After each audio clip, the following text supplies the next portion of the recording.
I never thought a lie, just a single stupid lie, could haunt me for this long.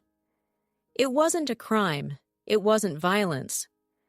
No one got hurt, not really.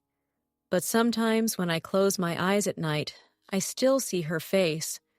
The fury, the humiliation, the disbelief. And I hear the applause of strangers as she was led away. They thought I was the victim, but I wasn't. This is the story of how I ruined a stranger's day, maybe even her life, all because I wanted revenge. And why, years later, I can't forgive myself. Airports are strange places. They're like these giant sterile bubbles where time doesn't really exist. You can't tell if it's morning or night. People are in pajamas, business suits, beachwear, all crammed together under fluorescent lights that hum like insects. That day wasn't any different. My flight wasn't special, just another hop between cities. I had my little routine, overpriced latte in one hand, paperback book in the other, headphones dangling from my neck. I always arrive early. I hate rushing. I'd rather sit at the gate for 2 hours than feel that cold sweat of almost missing a flight. And when you're there early, you notice things. You notice people. That's when I first saw her.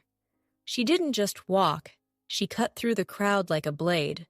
Middle-aged, maybe late 40s. Fake blonde hair, the kind that looked like it had been fried too many times with bleach. Her Louis Vuitton bag swung from her arm as if to announce her importance to the world. At first I thought, oh, just another impatient traveler. But then I saw her shove past a man with a cane, barely sparing him a glance. Then she brushed by a young mother, forcing her to pull her toddler closer to avoid being trampled. And then, the moment burned into my mind forever. A little boy, 6, maybe 7, standing in line with his toy airplane. He was humming, lost in his own little world. She didn't walk around him. She didn't even acknowledge him. She used her foot, her actual foot, to nudge him forward like he was nothing more than carry-on luggage in her way. Something inside me snapped. That boy. He reminded me of myself. When I was little, my dad used to travel for work a lot. My mom would drag me and my brother along to see him off at the airport. We were small, tired, clutching toys to keep us distracted. I remember the crowds, the pushing, the way adults never looked down to see us. I remember once being shoved so hard I fell face first onto the floor, splitting my lip open. Nobody helped, not even my mom. So when I saw that woman treat the boy like that, it wasn't just rude, it was personal. Time passed, boarding was announced. Like always, people scrambled to their feet 20 minutes too early, eager to stand in another line. I waited. I always wait. Eventually, I walked down the jet bridge, ticket in hand, calm as ever. But when I got to my row, I froze. She was there, in my seat, my window seat, the one I specifically paid for because I hate aisle seats. I could have handled it differently. I could have been polite.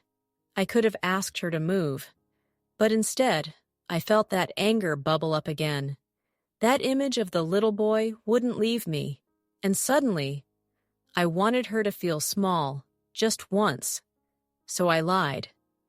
I approached the flight attendant with my best confused expression. "Excuse me, she's in my seat, and she's being very difficult with me." Those words were a spark on gasoline. The attendant turned to her and asked for her boarding pass. And just like that, the woman exploded. Her voice cut through the cabin. Accusations, insults, outrage. She called me a liar. She said she got there first. She claimed no one told her otherwise. The louder she got, the more attention she drew. And me? I just stood there, silent, innocent, watching her self-destruct. It got worse, much worse. She insulted the flight attendant. She threatened to complain to the airline. She raised her voice higher and higher until passengers pulled out their phones. The cabin was buzzing. People whispered. Some smirked. Some frowned. Finally, the attendants made their decision. They escorted her off the plane, and the cabin erupted into applause. Everyone thought they were cheering for me, the poor victim of an entitled bully. But inside, my stomach twisted, because I knew the truth. The flight took off without her. I sat in my precious window seat, staring at the clouds, unable to read, unable to sleep. My chest was tight. My hands shook. I told myself she deserved it. She was cruel. She pushed a child. She made people feel small. But the truth? I had no idea who she really was. Maybe she was having the worst day of her life. Maybe she just got news that someone she loved had died.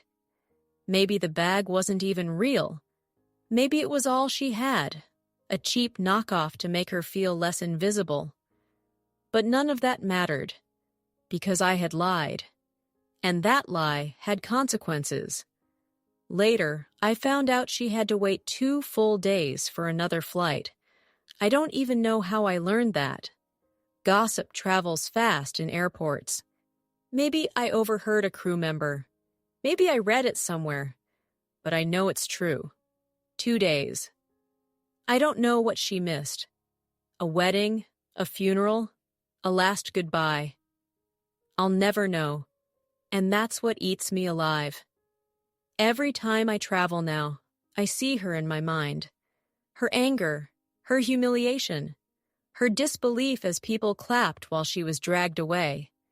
And I wonder, was I any better than her? She pushed a child. I ruined a woman's day, maybe even her life. Who's the real villain?